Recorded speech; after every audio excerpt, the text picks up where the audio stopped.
Está robótica aqui, né, com a minha internet. Boa noite, Andréa. Boa noite, comunidade. Estamos de volta, né? Um dia hoje com muita notícia. Já tivemos a participação anterior, agora vamos entrevistar a Mili Lacombe, né? Entrevista bastante aguardada, acho uma entrevista bastante interessante. Eu convido todos vocês para participarem também dessa entrevista, formularem suas perguntas, darem a sua opinião. Enfim, vamos fazer aqui um bate-papo bem bacana. Mas, Andréa, é um prazer estar com você, viu? Perfeito, Joaquim, obrigada, viu? E olha, vou assistir a entrevista. Vou deixar, então vou trazer a Mili Lacombe e já saio e peço para vocês continuarem aqui, porque vai ser muito boa. Bom, então vamos lá. Legal. Boa entrevista para você. Até mais, Joaquim. Tchau, tchau. Tá bom. Até mais, gente. Tchau, tchau. Até mais. Joaquim de Carvalho, entrevista.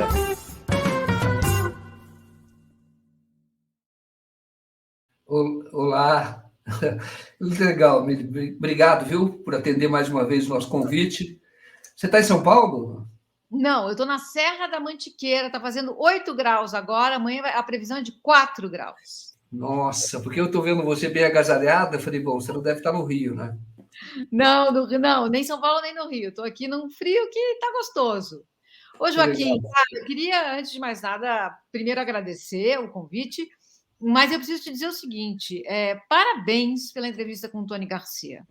Eu acho que... Sabe que a gente fala assim, somos jornalistas, né? E parece que jornalista é uma coisa tudo igual, assim. Repórter investigativo é uma outra espécie de jornalista, né? Você e Lúcio de Castro, Juliana Dalpiva, são pessoas que me orgulham muito, porque, assim, isso é uma coisa que eu não sei fazer, é jornalismo investigativo. Não adianta, não consigo, não está nos meus talentos. Então, toda vez que eu vejo um furo, como foi o seu com o Tony Garcia, eu fico muito comovida, assim. É um trabalho difícil, puxado, tenso, exige muita responsabilidade, muito talento, e você faz parecer fácil, assim como o Messi faz parecer fácil jogar bola, você faz parecer fácil. Então, parabéns e obrigada.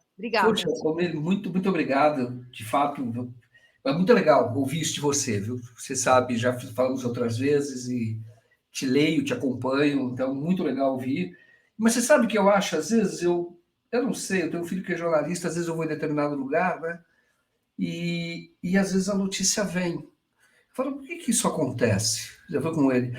Porque as pessoas se sentem à vontade para falar. Sim. E isso é muito bacana. Eu acho que isso é muito bacana. Existe uma certa responsabilidade, mas às vezes as pessoas se abrem, mesmo às vezes quando é adversário, o cara pensa de outra maneira, e eles se sentem à vontade para falar. Primeiro, porque eu não sou juiz moral de ninguém.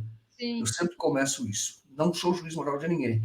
E eu sempre tenho uma concepção, e isso é de você, de que eu estou num trem que não é meu. Como jornalista, o trem está andando. Então, eu paro numa estação, fala, posso entrar? O pessoal fala, pode entrar. Pode contar tudo que você vai ver durante a viagem. Agora, eu só tenho uma condição. Eu vou contar o que vi. Então, é só isso. Não vale dizer o que eu devo contar. Mas você me deixa viajar nesse trem? Pô, legal. Então, acho que é por aí. Mas muito bacana, viu? Miri, eu queria saber de você a tua visão sobre tudo que está acontecendo, né? Nós estamos vendo um filme que eu digo para você que é uma coisa impressionante, porque o Palmério, que faleceu, eu estava na casa dele um dia, as coisas estavam acontecendo, eu falei, Joaquim, eu não perderia esse filme por nada na minha vida. Entendeu? Então as coisas vão virando, vão acontecendo, entendeu? O Moro hoje, as pessoas vão saber quem ele é, já sabem, muitos. O Bolsonaro teve uma virada. Sim. E eu queria a tua avaliação sobre isso, como é que você está vendo esses dias interessantes? Já foram dias tenebrosos e estranhos, mas são dias interessantes que nós estamos vivendo. São muito, assim, eu estou com o Palmério, assim, não perderia por nada. Eu acho que o raciocínio mais curto, mais humano, talvez, seria a gente colocar isso tudo que a gente está vivendo na chave da vingança. Finalmente, agora, nós vamos provar que tudo que a gente dizia há 5, 6 anos, nós que estamos desse lado, né, do campo... Eu vou fazer um recorde, assim, dos críticos à Lava Jato. Né? Eu fui pesquisar, assim, meu primeiro texto crítico à Lava Jato foi em 2017.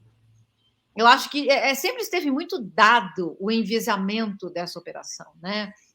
Quem queria ver tinha ali olhos de enxergar, né? E a gente viu o envolvimento de pessoas que você falava, não é possível que essa pessoa tá indo nessa. Não há nada, por mais que a gente queira lutar contra a corrupção, nunca houve nada na Lava Jato que fosse minimamente legítimo nessa luta. Né? Nunca foi contra a corrupção, nem por 30 segundos foi contra a corrupção. Foi, como diria o Barão de Lampedusa, a gente precisa mudar tudo para que as coisas permaneçam como elas sempre foram. Né? Então, era essa a tentativa. Então, a minha primeira reação humana é falar assim, ai, bem feito, ainda bem. Mas eu acho que a gente pode fazer um recuo um pouco mais difícil de ser feito, que é achar que a gente está começando a construir um espaço de memória, que a gente nunca teve no Brasil. Como a gente nunca teve esse espaço de memória, a ditadura nunca foi colocada em seu devido lugar. E aí a gente entendeu que havia uma coisa pior do que a ditadura governando a gente. Era o porão da ditadura governando a gente, que foi Bolsonaro e sua turma. Né? Eram as pessoas que estavam ali no porão, limpando o sangue depois da tortura. Foi isso que a gente viu no Brasil. Então, eu acho que a gente construir um espaço de memória é muito importante. Museus, contar a história como ela aconteceu, criar feriados. Amanhã é um dia muito importante na África do Sul, por exemplo. Né? Um país que lutou contra o apartheid e que conseguiu, embora ainda não tenha chegado num lugar ideal, já é um lugar muito melhor do que era. E eles construíram espaços de memória. Se você vai para Joanesburgo, você visita o Museu do Apartheid, não há quem consiga, primeiro, fazer uma visita de menos de 5 horas. E eu já fui lá 2 vezes. Todas as vezes que eu fui com pessoas que precisaram de um tempo para sentar e chorar. Porque é a história na sua cara. E você, branco ou negro, você vai sentar e chorar. Então, amanhã é o Dia da Juventude na África do Sul, que foi quando em Soweto, né, uma comunidade de negros periférica, 20 mil jovens, estudantes, se revoltaram. E a polícia entrou atirando, e um deles foi morto. E virou um dia de celebração hoje nacional, um dia em que o país para honrar a vida dos que morreram lá, morreu mais de um, e dos que lutaram, jovens, 16, 17, 18 anos, ensino médio hoje, que a gente chama, né? E foram à rua dizer basta, a gente não aguenta mais esse regime de segregação racial. É um feriado nacional, brancos e negros param, não trabalham e honram esse dia. Então, acho que a gente está começando a construir, a gente tem a chance, eu acho, Joaquim, de começar a construir um espaço de memória, para que nunca mais a gente passe pelo que a gente já passou. Muito bacana, viu? Muito bacana. E é interessante como você acha que isso desse espaço agora, como se deve dar, em termos concretos, que se você tivesse, e as pessoas podem te ouvir e aceitar a sugestão, como que nós deveríamos construir esse espaço? Fazendo só fazendo me referindo ao Chile. Lá tem um museu da ditadura que fica perto de uma estação do metrô, fica dentro da estação, na verdade. Você sai da estação e entra. Eu fui com a minha filha lá, eu achei fantástico, um acesso grande, tem mais de um andar, etc. Muito interessante. Mas como que poderia ser feito aqui no Brasil? Qual seria essa ideia?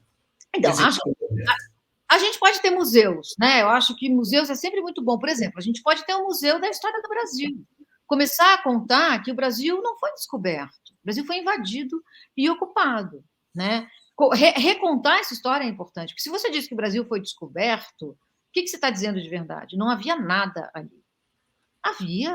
Havia saberes, havia música, havia dança, havia amores, havia uma epistemologia aqui, havia uma cultura aqui, culturas aqui, havia línguas.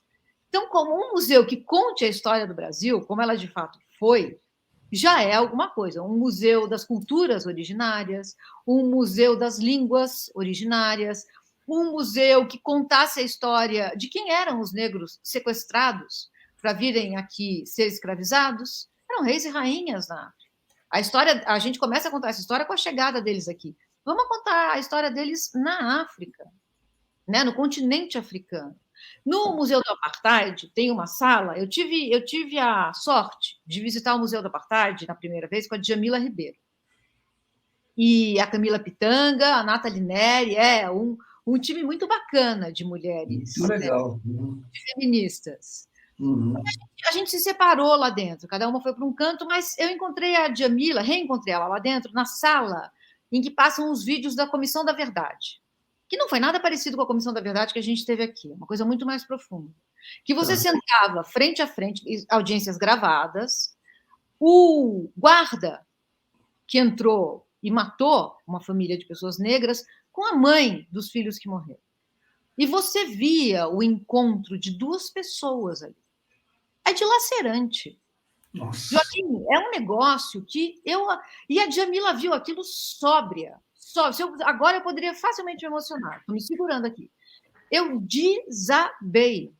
Nossa. Eu desabei. Você pode passar facilmente 5 horas só nessas salas, porque é uma audiência atrás da outra. Uma história atrás da outra. E você vê ali a banalidade do mal, você vê tudo na sua frente. O pior e o melhor do ser humano. Então, acho que a gente poderia também ter uma comissão da verdade, sabe? Uma comissão, uma CPI da Lava Jato, né? Tudo isso é espaço de memória. Exatamente. Que legal. E esse Museu do Apartheid fica... Onde que fica? Para as pessoas que quiserem... Em Joanesburgo. Ele fica em Joanesburgo. E acesso fácil, as pessoas podem ir lá... Fácil. Ele já começa na entrada te dando uma pancada, porque você precisa escolher se você vai entrar pela entrada dos negros ou dos brancos. Nossa! É assim? E aí, como é que fica? Porque é estranho, né? É assim, aí a gente parou... Você, por exemplo, entrou como? Como é que foi? Então, Qual foi a reação? Eu fico pensando, eu seria impactado por isso. Falei, ué... A minha primeira reação foi falar, eu vou entrar pelo lado dos negros. Aí, Djamila, elegante, educada, sofisticada, parou a gente ali, Camila Pitanga, Djamila, eu, Nathalie Neri, e a Djamila falou, vamos pensar por onde a gente vai entrar. Aí a Djamila começou a provocar pensamentos na gente. E quando ela acabou essa provocação, eu entendi que eu sou uma pessoa branca.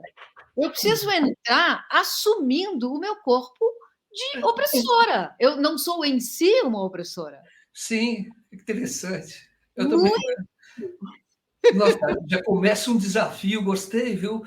Exatamente, que a primeira reação é a gente tentar ser não sei, olha, eu acho que esperam de mim que eu entre pela porta dos negros. Você vai pensar isso na hora, né?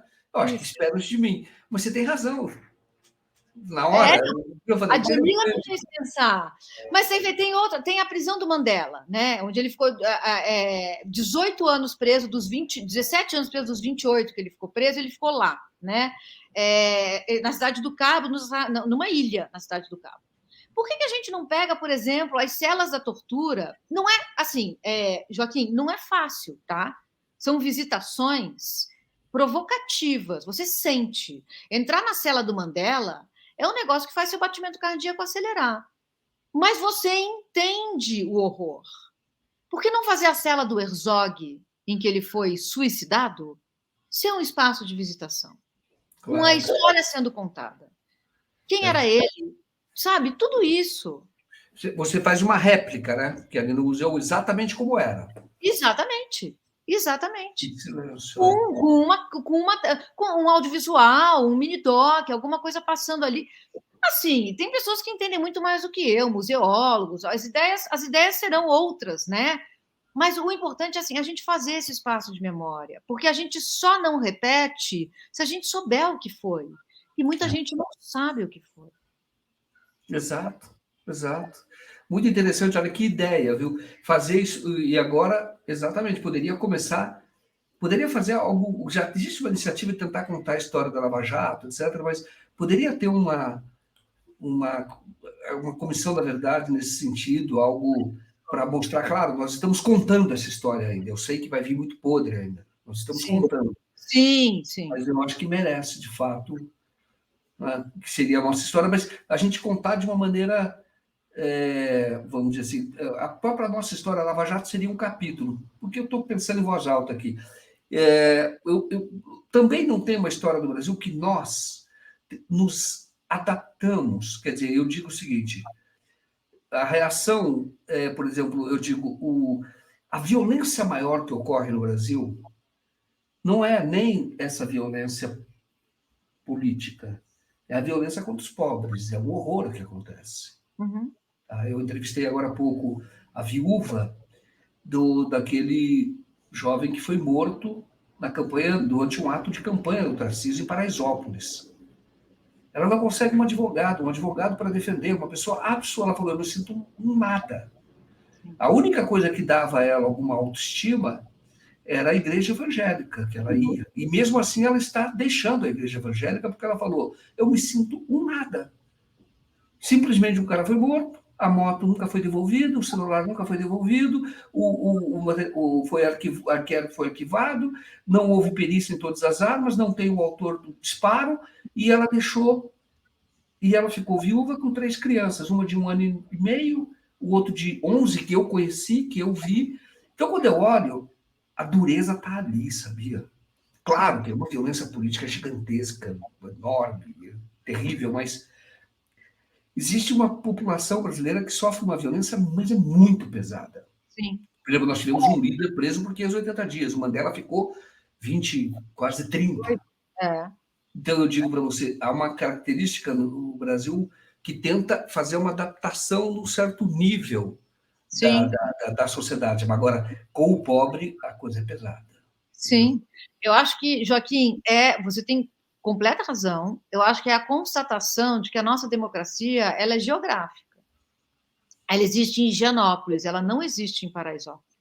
Porque se você pode entrar chutando uma porta, matar, sem dar a mãe do morto o direito de defesa, a gente não está numa democracia. E se nem todos têm acesso, a gente não tem uma democracia. Porque ou é para todo mundo ou não é. Então, essa constatação também é importante. Sabe, a gente entender, o Exército tem uma gíria para essas operações, né, de entrar nas periferias e favelas e matar todo mundo. É cortar grama. É isso, é cortar, vamos fazer lá um corte de grama. Corpos matáveis. Porque é o que o Marx chamou de exército industrial de reserva. Está ali em benefício de uma outra classe. E se houver muito desemprego, pode pressionar por salários menores. Tudo faz parte de um jogo muito sórdido. Sabe? Quando tiraram a Dilma, dizendo que a gente tinha um problema econômico, é só tirar a Dilma que resolve tudo, isso estava muito claro. Assim, eles falavam, os economistas liberais falavam claramente em precisamos aumentar o desemprego. Como assim? Exato. A gente aceita esse sistema de boa, porque uma planilha diz precisamos aumentar o desemprego? Exato. Exatamente, eu ouvi, eu não sei, parece que foi um empresário que disse isso, não foi? Eu não me lembro, o dono da loja, não sei se foi da Riachuelo, mas dizendo que o caminho era esse para resolver, não tenho certeza quem disse, mas foi isso realmente. É uma tecnologia. Fazer uma redução da economia, tirar dinheiro da economia, que era provocar desemprego, porque aí você ia resolver alguns problemas estruturais. Isso, é uma tecnologia liberal, aumentar o desemprego. A planilha aceita. Os liberais aceitam, como se fosse parte do jogo, você submeter pessoas à pobreza extrema, a endividamento. Não funciona assim. E aí você vai lá e faz uma operação e regularmente elimina corpos. Não. Exatamente. E como fica, você entende que fica o policial nessa situação, que muitas vezes são eles próprios, né?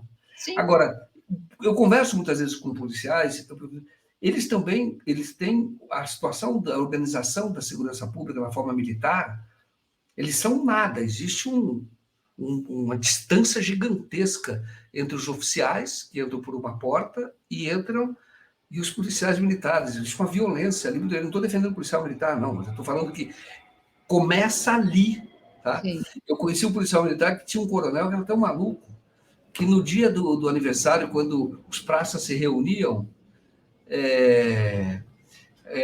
e aí eles tinham que cantar o parabéns na hora quando o cara fazia o aniversário, que aí você tinha que cantar que era parabéns para o nome do cara, entendeu? Você tinha que fazer direto o nome do cara, que era para não ser um terceiro, era diretamente a ele, entendeu? É uma coisa meio de vaidade, porque sabe que tem um grupo ali que tem a obrigação de ser submisso e muito submisso a ele. Né? Então, eu acho estranho. Começa ali. Eu estou defendendo, não. Né? Então, o policial militar não é o problema é a polícia militar. O policial militar pertence à mesma classe que está sendo dizimada. O problema é a gente ter uma polícia orientada por uma lógica militar, porque a lógica militar exige um inimigo. Eles são formados desde cedo. Eles e elas, né? Porque tem muitas mulheres, são formados desde cedo para achar o inimigo. Eliminar, dá para encontrar e eliminar. Essa lógica justifica tudo, porque você joga um contra o outro. Exato. E legitima isso. Existir uma polícia militar é uma aberração. Por isso, quando a gente vai em manifestações e fala pelo fim da polícia militar, não é pelo fim de uma polícia. É necessário haver uma polícia. É pelo fim de uma polícia que usa a lógica militar para jogar contra a sua própria população. É isso mesmo. Eu não sei se você viu, eu vi esses dias um vídeo que tem o Cabo Chaguinha, não sei se você viu isso, essa história. Então, é uma história muito interessante. O Cabo Chaguinha era negro e a polícia, naquela ocasião, quando ela foi fundada, ela tinha negros que eram escolhidos para fazerem parte da segurança. Mas era militar, então você tinha os oficiais, todos brancos, etc. E aí chegou a certa altura que ele era escravo, mas ele era um escravo para perseguir outros escravos, para dar segurança. Em geral, era perseguir escravos, fujão, aquelas coisas todas. E eles fizeram um protesto porque queriam receber salário, né? Porque os oficiais recebiam, e eles não recebiam quase nada, porque tinham sido escravos, não eram escravos, mas com serviço militar. E aí, por conta desse protesto, ele foi condenado à morte, aqui na Liberdade, em São Paulo. E por isso que chama Liberdade, porque ele foi condenado à morte, então ele e outros, teve mais um, foram mortos, mas na hora dele ser enforcado, a corda arrebentou uma vez, e aí havia uma tradição que, se isso acontecesse, você tinha que dar liberdade à pessoa, mas ele era um transgressor por conta de ter feito um protesto na polícia militar da época, na polícia da época. E aí o povo começou a gritar liberdade, liberdade, liberdade. Botaram ele de novo. Quebrou de novo a corda. E o povo gritava liberdade, liberdade, vai ter que libertar o cara. Mas colocaram uma terceira vez. Aí, quando ele ficou, ainda estava vivo. E aí terminaram de matar a paulada. Mas por isso que se chama liberdade. Então tem até um vereador aqui, que é negro, Paulo Reis, que conseguiu fazer um museu e vai mudar o nome ali do conhecido Liberdade, não mais só como o bairro dos japoneses, mas também dos afro-brasileiros, tem um nome específico que vai criar e criou. Foi feita até uma igreja em homenagem a isso, porque consideraram o cara um santo depois disso, porque o povão viu que ele não morria, ele se recusava a morrer. Essa questão, não morria. Mas o que eu quero dizer para você é que eu vi, você vê que muitas vezes esses policiais fazem esse papel. Então, eles são os próprios escravos que têm, ou os excluídos que têm que agir contra os excluídos. Sim. Né? E tem em todo lugar. Você vê a Carla Zambelli, você vê mulheres bolsonaristas, né? Mulheres defendendo um homem que diz que algumas mulheres merecem ser estupradas. Exatamente. Vamos continuar com esse papo nosso, mas deixa eu aqui saudar as pessoas que estão participando. Agradeço muito a todos vocês. Então, olha, então temos aqui, olha, olha, deixa eu pegar aqui que eu me perco aqui, eu não tenho muita habilidade aqui. Olha, tem um superchat aqui da Renata Meira, ela fala, eu fiquei bastante impactada na exposição das celas do DOI-CODE em São Paulo. Uhum. Você tem aqui o José César Beraldes, aqui, ela tem o Museu da Lava Jato virtual, está faltando, ele fala, está fazendo físico. Estão fazendo físico? Eu não sei se estão, mas tem, de fato, o Museu da Lava Jato virtual. Tem uma coisa muito interessante, mas são depoimentos, né? Sim.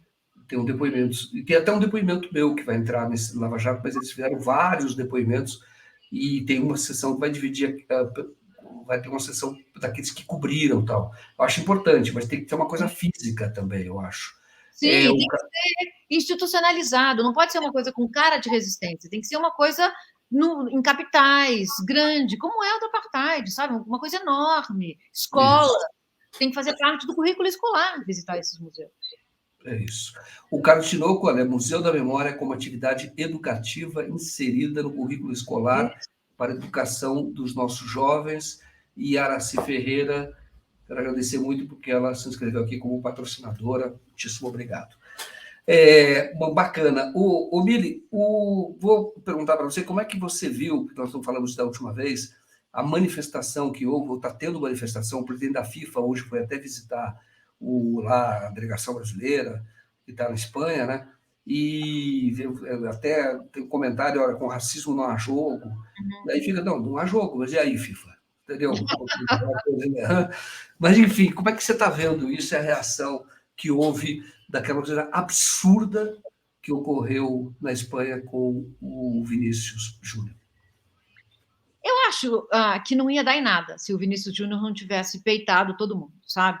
Ele peitou. Então, a coisa teve que andar e quem não estava vendo foi obrigado a ver. Acho que a frase com racismo não há jogo, ela não é verdadeira, porque está havendo. Essas manifestações não são de agora, né? Com racismo está havendo jogo há muito tempo, né? Com machismo, com LGBTfobia. Acho também que é hora de talvez a coisa começar a mudar. O Vinícius resolveu pegar essa bandeira para ele. Ele não precisava, né, Joaquim? Ele é a vítima. Ele realmente não precisava. Mas eu acho legal que ele tenha pego, porque ele vai puxar muita gente com ele. Ele vai ser um cara que pode ser maior do que o jogo, né? Ser um dos maiores do mundo, que ele já é, ser o maior do mundo, que ele pode ser, e ele pode ser maior do que o jogo. Ele pode ser o grande jogador brasileiro de todos os tempos, se ele encampar essa luta e for adiante. A minha ex-mulher uma vez me disse uma frase que eu gostei muito. Ela falou assim: você só deixa um legado sobre os destroços de si mesmo. Deixar legado não é para qualquer um. Você moe, você é moído no decorrer, sabe? Então, ele vai passar por um monte de coisa que talvez ele não saiba ainda. Mas ele está forte, ele está disposto, ele está sorrindo, ele está dançando. Então, eu acho muito bacana. Ele está expondo a hipocrisia da FIFA, né? Porque esse slogan é uma hipocrisia. Mas se não começar, se ele for verdadeiro a partir de agora, já está bom. Já é bastante coisa, sabe? Essa consciência de raça também e de classe, né? Joaquim, falta isso no futebol, né? Porque a gente tende a achar, olha só, o futebol é um caminho para você se inserir socialmente. Não, para cada Vini Júnior, tem 200 mil que não aconteceram. A gente contar a história dele é a gente reforçar essa ficção da meritocracia. Né? Não é só trabalhar muito, se esforçar muito que você vai chegar lá. As pessoas que mais trabalham e mais se esforçam que eu conheço são pobres. E as mais preguiçosas são muito ricas. Você acha que o Vinícius tem a mesma consciência que já teve, por exemplo, o Sócrates? Ele pode virar um Sócrates? Porque realmente ele deu um grito, ele falou, não, chega, basta, não sei a consciência política. Eu nunca não vi uma entrevista mais profunda dele, honestamente. Aliás, ele hoje até fez pronunciamento, de ele não está dando entrevista, mas, claro, admirei. Claro, mais do que isso, eu tive empatia, me senti ali, uma coisa, um estádio inteiro, uma coisa... Eu nunca imagino ter passado por algo parecido, né? Coisa horrível, mas será que ele seria um novo Sócrates? Uma coisa grande também, mas o Sócrates tinha muito mais consciência política até, muito mais elaborado, na minha opinião, o Sagrado também, mas muito mais do que o Vladimir, né? Que era também, tem muita consciência. Você acha que pode surgir? Porque faz tempo que não tem um jogador consciente, né? Parece, né? Já tivemos algumas épocas. Ele tem a chance de ser esse cara, né? Porque eu acho assim, o Sócrates, ele também não era. Acho que foi o Juca que tem uns livros para o Sócrates, leu o Juca Kfouri? E o Sócrates, a história é muito boa. Não sabia mesmo? Não, ele era médico, parecia um cara inteligente e tal, né? Médico, ele era um preto, né? Mas não tinha posicionamento político, engajamento, e o Juca falou: não, peraí, Sócrates, você está falando besteira, lê isso aqui. E ele leu. Então, o Sócrates foi fisgado pela cabeça. O Vini está sendo fisgado pelo coração. Eles podem dar no mesmo lugar. E acho que precisa de coração e precisa da cabeça. Então, talvez o Vini tenha que mergulhar aí numa literatura, sabe? Entender o que é consciência de classe, entender por que a gente deu aqui, O que é exatamente o racismo que faz ele sofrer tanto? Da onde vem? Qual é a verdadeira história do Brasil? Né? Então, acho que se ele for por aí, ele pode ser o maior de todos. Sinceramente, eu acho. Que legal, que bacana. Porque agora eu vou entrar até num assunto, aproveitando, vamos falar de outros jogadores, porque não tem como fazer uma diferença sem falar de futebol, né? Uhum. Tem que falar também de futebol, mas é sempre na perspectiva que você faz de inteligência, dentro de uma perspectiva maior, cultural, né? Mas eu pergunto o seguinte, eu fiquei muito admirado, eu sou palmeirense, e quando eu vi logo que chegou aqui o Abel, uma vez ele postou uma homenagem no Instagram à Revolução dos Cravos. Falei, pô, que legal, entendeu? Pô, gostei, ainda mais o perfil que eu tenho, falei, pô, me identifiquei mais, falei, que bacana, né? Mas depois a gente vê algumas posturas deles que são muito ruins, quer dizer, essa última eu até cheguei a postar no Twitter, ele tem que fazer uma terapia, tipo, psicólogo passar urgente, ou psiquiátrica, porque o que ele fez de ir lá e tirar o celular de um jornalista, não dá, entendeu? Passou de qualquer limite. Mas, enfim, num primeiro momento fiquei admirado, mas você vê que parece que o futebol também ele deforma, parece, as pessoas um pouco, talvez muita, não sei, estou só lucubrando aqui, né? Mas parece que o futebol mexe muito com a cabeça das pessoas, né? São ídolos, né? Mas então, como é que você vê essa postura, né? Do próprio Abel, que parece ser um cara que tem algum nível cultural, né? Bem acima da média, escreveu um livro, etc. Mas às vezes tem um comportamento muito estranho, né? Que parece necessitar de ajuda de especialista mesmo. Então, o Abel, né? Eu penso muito sobre o Abel. Eu cheguei à seguinte conclusão, Joaquim, até escrevi sobre isso. Analisar o Abel no presente vai fazer a gente ficar sempre aquém do que seria essa análise. O Abel já não existe no presente, o Abel está no futuro. O Abel está aposentado em Cascais, com 80 anos, netos, e ele vai. Esse que a gente está vendo aqui é um holograma do que é o Abel. O Abel está no futuro. Ele é o cara que ganhou o maior número de títulos pelo Palmeiras, o maior treinador da história do Palmeiras, tem uma estátua dentro do Palmeiras, e ele conta sobre os títulos, assim como ele conta sobre. Lembra o dia que eu arranquei o celular da mão do jornalista? Lembra o dia que eu entrei no campo? Virou já um folclore. Faz parte da concepção do ícone, do ídolo. Tem que ficar diluído no que é o Abel. E nunca houve outro como ele. E não é só pelos títulos, é pela identificação com o que é ser palmeirense. É um torcedor à beira do gramado. Não há como bater isso. Quem ouve antes dele o Pelé, talvez, mas mesmo assim não com essa paixão. Nada do que o Abel fizer à beira do gramado vai impactar o que ele é para o Palmeiras e para a torcida do Palmeiras. Então, agora eu fiz as pazes com esse destrambelhamento dele, porque eu joguei o Abel lá em Cascais, com 80 anos, Cascais é bom. olhando para cá e falando, ganhei todos esses títulos, lembra do dia que eu entrei? É isso. Você tem... Interessante, né? Muito, muito legal. Agora, que as pessoas falam que também eu revi isso. Eu vi uma entrevista dele que ele deu quando eu estava no Braga. Vi também. E ele fica dando tapa na mesa, etc. Exatamente como aqui, porque a certa altura começou a me incomodar quando ele começava a falar, por isso que o futebol do Brasil é desse jeito, não sei o que e tal. Falei, cara, você está aqui e está se projetando no futebol do Brasil também. Não é assim, né? Mas aí eu vi essa entrevista, eu vi que ele já é desse jeito. Aí eu comecei a ver que tem não pode generalizar, mas tem muito português que é assim, meio mal-humorado, não é? Parece que tem uma cultura do português, eu sei, minha família tem um português, entendeu? Tem muitos. Então, às vezes, são boas pessoas, mas são muito mal-humorados. E é um apaixonado, porque assim, eu li o livro dele.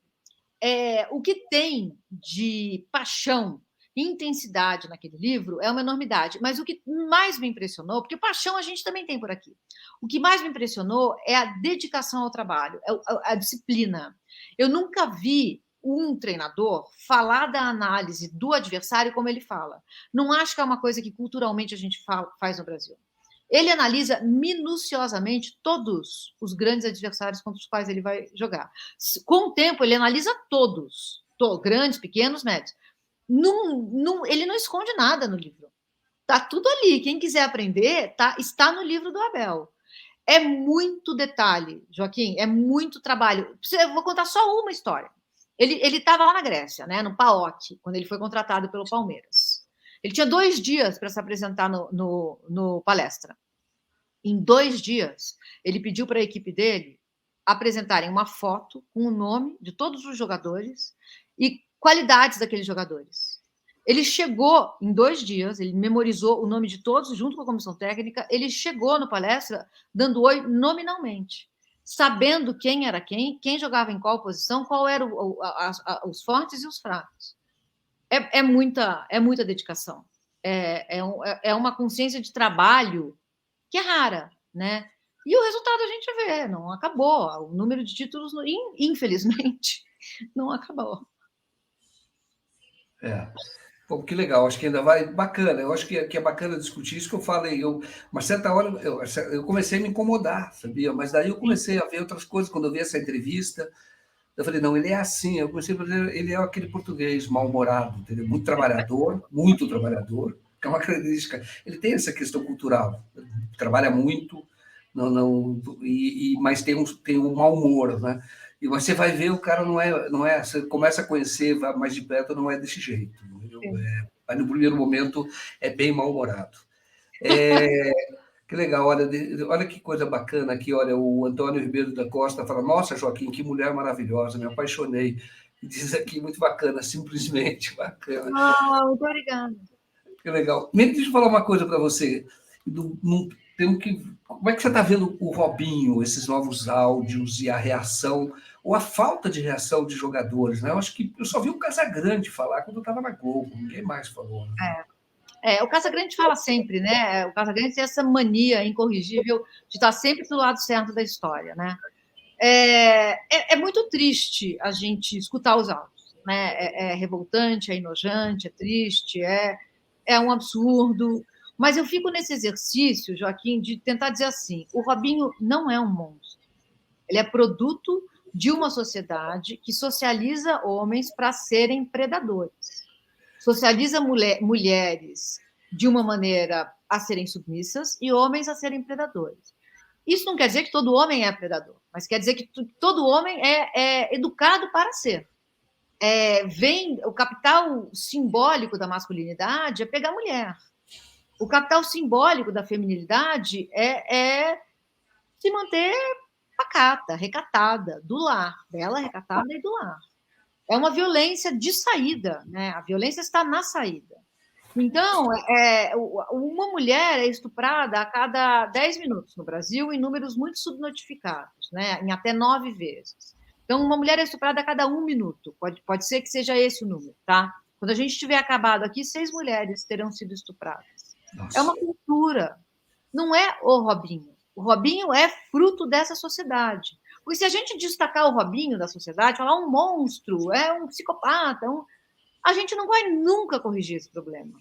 E o problema não é só o estupro. O problema é também você ir para a balada, pensar o corpo de uma mulher na parede, é você silenciar a mulher toda vez que ela começa a falar, é você querer de uma mulher apenas sexo e não saber o que ela pensa. Sabe, tudo isso está dentro de uma mesma cultura de violência contra a mulher, de desprezo pelo feminino. Então, seria bom a gente falar sobre isso, sabe? O Robinho é só um dos tantos, né? As pesquisas de violência sexual dizem que o lugar menos seguro para uma mulher estar no mundo é dentro da sua própria casa. Só que isso carrega uma violência tão imensa, porque normalmente a gente entende a casa como um lugar seguro. É o menos seguro para uma mulher. Nossa. Você é uma mulher cis ou trans, o lugar menos seguro para você estar é dentro da sua casa. Estupro não é só o que acontece em boate ou numa rua escura à noite, né? Então seria bom a gente falar sobre isso. E o silêncio dos jogadores e ex-jogadores. Gente, outro dia tinha comentarista revoltado na TV falando que o Abel quase entrou em campo para bater no Caleri. E agora eles estão calados? É pior o Abel à beira do gramado do que o Robinho nos áudios? Sabe? É um pacto da masculinidade. É um abraço no Cuca depois que o jogo acaba. Sabe? É um pacto muito macabro. E é isso que precisa acabar. Porque é isso que mantém a gente assim, sem poder existir como sujeito, sendo apenas objeto nesse mundo. Interessante. E você acha que existem outros casos? O caso do Robinho veio à tona, mas isso você acha que pode ser, de certa forma, muito mais comum do que a gente imagina? Muito mais. Muito mais. É uma prática social. O estupro é uma tecnologia de poder, é arma de guerra, né? Quando um exército entra em território inimigo, o estupro é uma arma de guerra para humilhar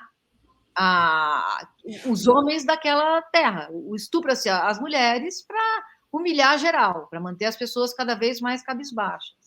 Então, é muito mais. E vai começar a aparecer muito mais. As mulheres estão começando a conseguir falar, se sentir amparadas. Por isso que a punição também é importante. Mas com educação, sabe, Joaquim? Precisa educar. A CBF precisa ter um projeto de educação, aulas sobre o que é machismo, o que é misoginia, por que não fazer, por que as mulheres daqueles jogadores já devem ter passado por isso. É uma sociedade que separa a gente em santa e puta. Não tem outras. Não tem nada entre santa e... Tem a santa e tem a puta. Eu cobri esporte um tempo lá em Sorocaba, era um time profissional, que era o São Bento, e você tinha, de fato, meninas muito novas, que elas admiram o ídolo, e elas se tornam muito frágeis, sabe? Entendeu? Porque elas vão pela admiração.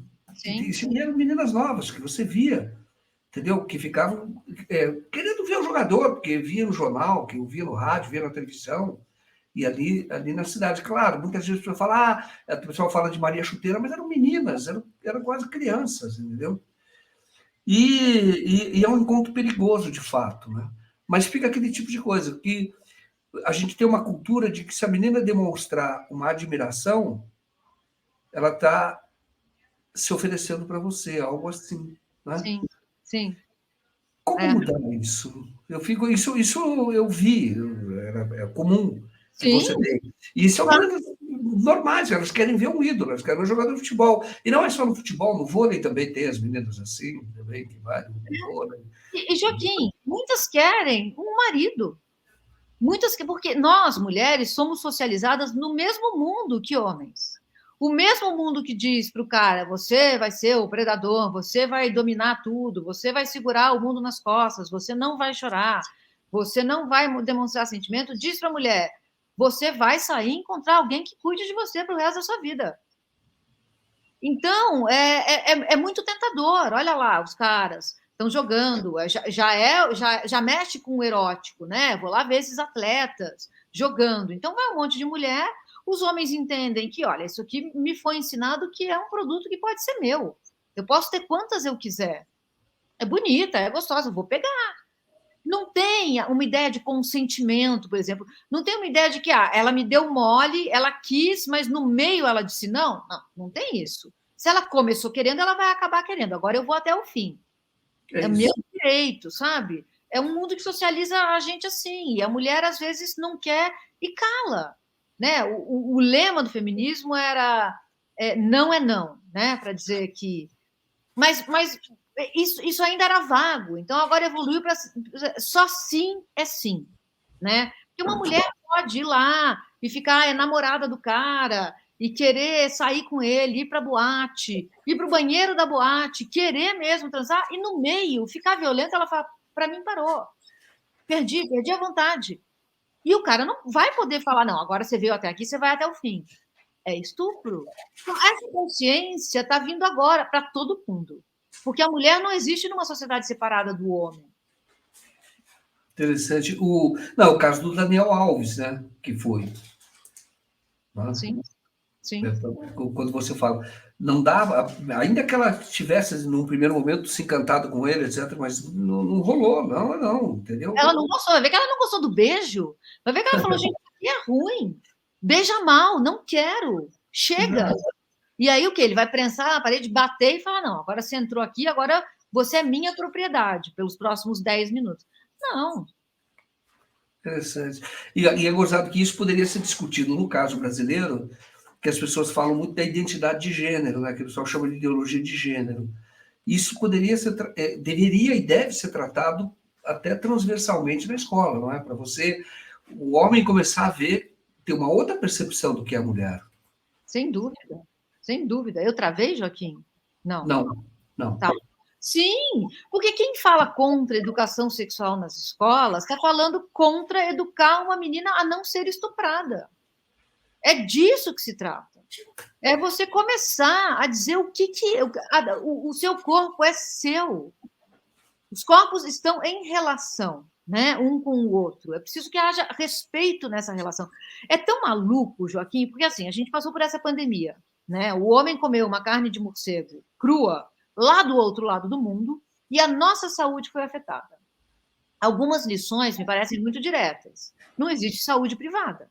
Toda saúde é pública, né? Porque os nossos corpos estão se afetando.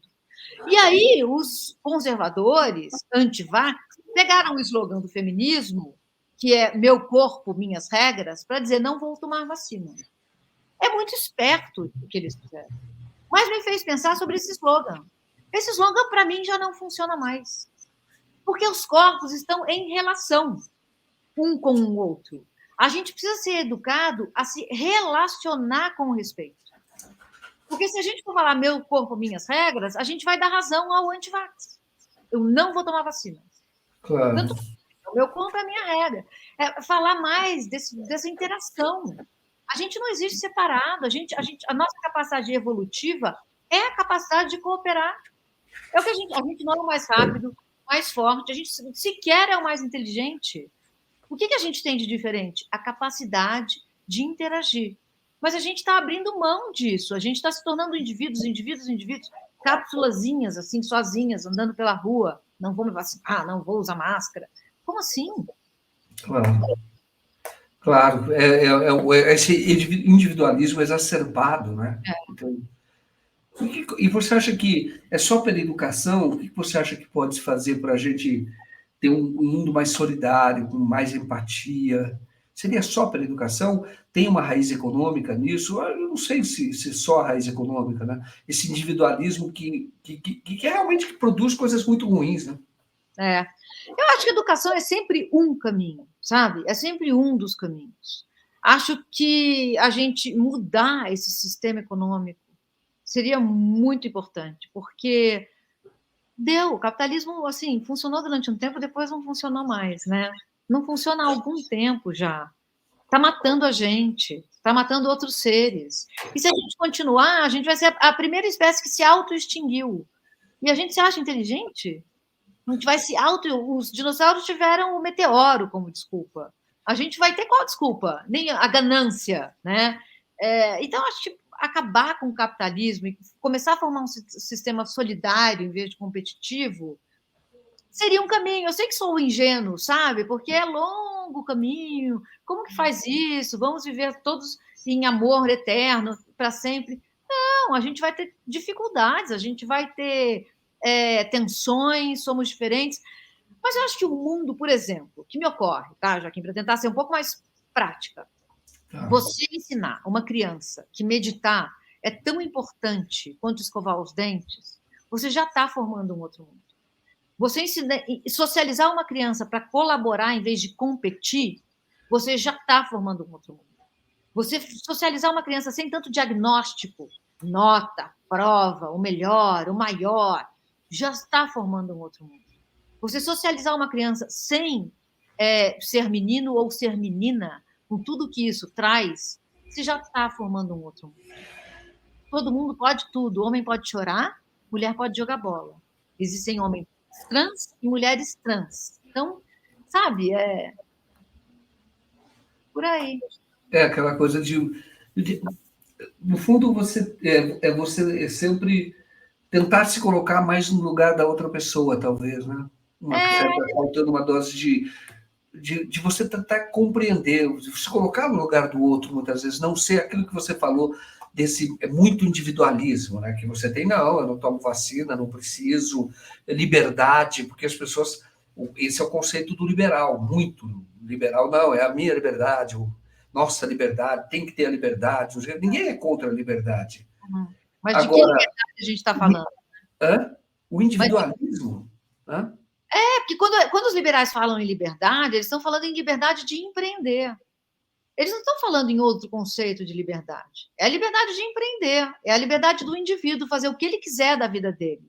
Liberdade não é isso, envolve disciplina, envolve interação, envolve foco, envolve atenção com o outro. Liberdade é cheia de limites. A gente deveria aprender isso desde pequeno. Liberdade é também você se colocar no lugar do outro. Então, eu acho que aprender isso de saída já começa a construir um outro mundo, sabe? Uma outra concepção, um outro sujeito homem, um outro sujeito mulher. Até que a gente não precise mais falar nem em homem e em mulher. Exato. Quem sabe um dia. É curioso, né? Eu sempre tive sempre tive a percepção de que quando eu vejo algumas coisas, isso é muito bom, o mecanismo de um repórter, que você vê determinadas situações, por pior que ela seja, e você olha, eu poderia ter feito aquilo. Seja lá o que for, eu poderia ter feito aquilo. Aquela pessoa não tem diferença nenhuma em relação a mim. Ah, mas é isso, é aquilo, etc. Não, mas aquela pessoa também habita em mim. Eu, por alguma circunstância, não fiz aquilo. Sim. Mas poderia ter feito. Então, eu coloquei isso que eu vejo. Então, eu acho que eu fiquei mais leve com isso, quando eu olhei para não julgar as pessoas. Eu falei, não, mas crimes horrorosos, coisas horrorosas, mas eu poderia ter feito. Isso já passou pela minha cabeça, às vezes, coisas que passam. Em algum momento, não que houvesse nenhum desejo disso, mas a possibilidade de. Então eu falei, não há diferença nenhuma. Por que o resultado foi diferente? Eu não sei, posso explicar, mas eu poderia. O Eduardo Galeano, o escritor uruguaio, tem uma frase que eu gosto muito, eu provavelmente vou falar errada, mas é mais ou menos isso. Ele fala que a gente é aquilo que a gente faz para mudar aquilo que a gente é. A nossa jornada é uma jornada para mudar essas tentações, para a gente alterar mesmo. Você sabe que, assim, até uns anos atrás, quando eu pedia comida por aplicativo, eu queria que o cara subisse para me entregar a comida, eu não queria descer. Quando eu entendi o que essa minha atitude carregava de privilégio e de preconceito e de ser uma pessoa mimada, eu me envergonhei de quem eu era. E eu tive que ouvir muita palestra do Paulo Galo, né? O líder dos fascistas, dos entregadores de aplicativo antifascistas. Porque aí eu vi o ponto de vista dele. E se envergonhar da pessoa que você foi não é uma coisa ruim. Porque quer dizer que você está indo para um outro lugar, você está em deslocamento. É isso que a gente veio fazer aqui, né? É melhorar, melhorar, melhorar, e onde a gente morre. E tomara que a gente tenha melhorado tudo que a gente pôde melhorar. Que legal, bacana. Deixa eu saudar aqui o Edson, que estou no patrocinador, Edson J. Santos, muitíssimo obrigado. O Ramon Merzvinskas, muitíssimo obrigado. Seja bem-vindo. Obrigado, você que patrocina tudo isso aqui. Deixa eu te falar, como é que você está vendo? Temos alguns minutos ainda. Como é que você está vendo a análise que você faz desses 6 meses aí? Eu gosto de perguntar para as pessoas do governo Lula. Como é que está? Você que apoiou, mas você sempre foi muito crítica dos governos passados, né? Tinha sua crítica. Como é que você está vendo? Eu todos os dias acordo e penso como seria se o Bolsonaro tivesse ganho. E fico muito feliz de lembrar que é o Lula que ganhou. E isso me faz ter um pouco mais de tolerância com coisas que eu considero erradas, como, por exemplo, o arcabouço fiscal. Né? Eu não entendo nada, eu entendo muito menos do que, por exemplo, o Galípolo que está lá e que é um amigo querido e que eu sei quem é e o que quer para esse Brasil, sabe? Confio assim inteiramente. Então, eu vejo erros, mas sou muito tolerante com eles. E os acertos me emocionam muito, sabe? Me emocionam muito. Me preocupa o meio ambiente. Outro dia até escrevi um texto duro, dizendo que o governo Lula decidiu não adiar o fim do mundo, né, por conta de algumas políticas ambientais que estão sendo, talvez, recusadas. E vou continuar criticando, Joaquim, mas todos os dias muito feliz, porque a gente se livrou de tudo o que o Bolsonaro traria num segundo mandato. Era terrível, né? O que a gente se livrou. Às vezes eu cumprimento você e todas as pessoas, que foi por uma diferença muito pequena. Mas nós estávamos ali, a gente experimentaria, o fascismo era um processo, mas a reeleição seria algo terrível para todos nós. Terrível. Então, às vezes eu cumprimento todos aqueles que tiveram essa consciência. Obrigado, você não nos ajudamos a salvar o Brasil. Nós Isso. tivemos uma responsabilidade na mão e não fugimos dela. Entendeu? Eu acho bacana esse momento até interessante, quando essas pessoas que tomaram essa consciência, porque muitos outros é estranho, né? Porque tem pessoas que não são más. E eu Sim. conheço pessoas que votaram no Bolsonaro não são más, mas pareciam estar manipuladas. Elas acreditam naquilo tudo. Eu não falo todos, não. Tem uns que são terríveis, tá? Sim. Assassinos, são terríveis, são intolerantes num grau absurdo. Mas eu estou falando de cidadão comum, muitas vezes que até nem fala, mas eu conheço que votou. E eu digo, mas por que será que ele não está tendo compreensão do que vem por aí, do que pode vir, né? Eu acho que é um desejo anti-institucional que é legítimo. E o Bolsonaro representou isso muito bem. É um desejo de eu quero quebrar tudo isso porque nada está funcionando. É mais um efeito colateral desse capitalismo tardio, esse capitalismo neoliberal. As pessoas estão esgotadas, elas estão adoecidas, mentalmente adoecidas. A gente é o país mais angustiado do mundo. O Brasil é o país mais angustiado do mundo. Então, as pessoas estão desesperadas. E no desespero, você olha para lugares que talvez você não olhasse sem estar desesperado, sabe? Esse cara aqui está falando que ele é contra o sistema. Ah, tanto faz que ele não gosta de mulher, de negro, de indígena, tanto faz, vou votar nele, porque eu estou desesperado. Então, é uma solução horrorosa para um problema legítimo, sabe? A gente precisa falar com essas pessoas. A gente precisa conseguir alcançar essas pessoas. Exato, exato. Porque muitos são, como você falou, de uma maneira anti-institucional, né? Achando que, olha, não concordamos com o que está aí. Se for uma saída errada, vai piorar. Você pode, quando você concorda com alguma coisa, você tem que tomar cuidado, porque talvez o que você proponha ou aquilo que você ajude a criar seja pior do que está. Sim, Né? sim. Mas E os grandes veículos de comunicação fazendo eco para o problema é a corrupção, né? Corrupção, corrupção, corrupção, a Lava Jato, viva a Lava Jato, viva a Lava Jato. Aí você realmente a pessoa embarca nessa, né? Então nós da imprensa vamos ter que fazer a nossa comissão da verdade moral, nem que seja a gente com os nossos espelhos, sabe? Muito bacana, precisamos mesmo. Eu acho que boa ideia, viu? Isso todos nós, quando eu falo, fazemos enquanto imprensa, porque eu acho bacana. Exato. Miri, chegamos ao fim, viu? Bacana, passou, as pessoas adoraram aqui. Depois dá uma olhada para você ver nas mensagens, as pessoas te adoraram aqui, gostam muito de você. E obrigado mais uma vez. Passo a palavra para você fazer o nosso encerramento, então. Não, Joaquim, agradeço muito esse espaço, agradeço todo mundo que ficou com a gente, todo mundo que gostou e elogiou. Acho que a gente está precisando trocar esse carinho, né? Esse acolhimento. Passamos por anos muito difíceis e que a gente consiga passar por anos melhores agora. A luta é longa, imensa, mas a gente não luta para ver o fim dela, a gente luta porque a luta é a coisa certa a se fazer, né? Então, seguimos. Ótimo.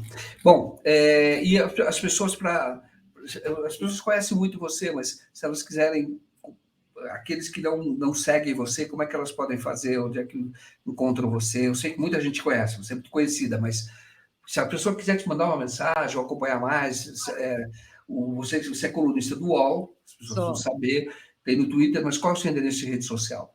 Eu estou no Instagram, @mlacombe, e eu estou no Twitter, mililacombe. São as duas redes que eu uso. E no UOL e na Trip também. No site. Hoje eu fui no Mili Lacombe no Twitter, eu encontrei o Mili Lacombe, mas não deve ser você, porque tinha 200 seguidores, deve ser alguém que está usando o igual. Então tem alguém usando. É @mililacombe no Twitter. Tá bom. Então, legal. É alguém que tenta e coloca coisas sérias ali, mas eu falei, não, tá. Não sabia. Vou investigar isso aí. Legal. Miri, muitíssimo obrigado, tá? Boa noite para você. Volte aqui mais vezes, tá bom? Quando você quiser. Volta assim que eles organizam de novo, me chama. Vai ser já já. Tá bom. Legal. Até mais. Tchau. Boa noite para você. Tchau para todos vocês.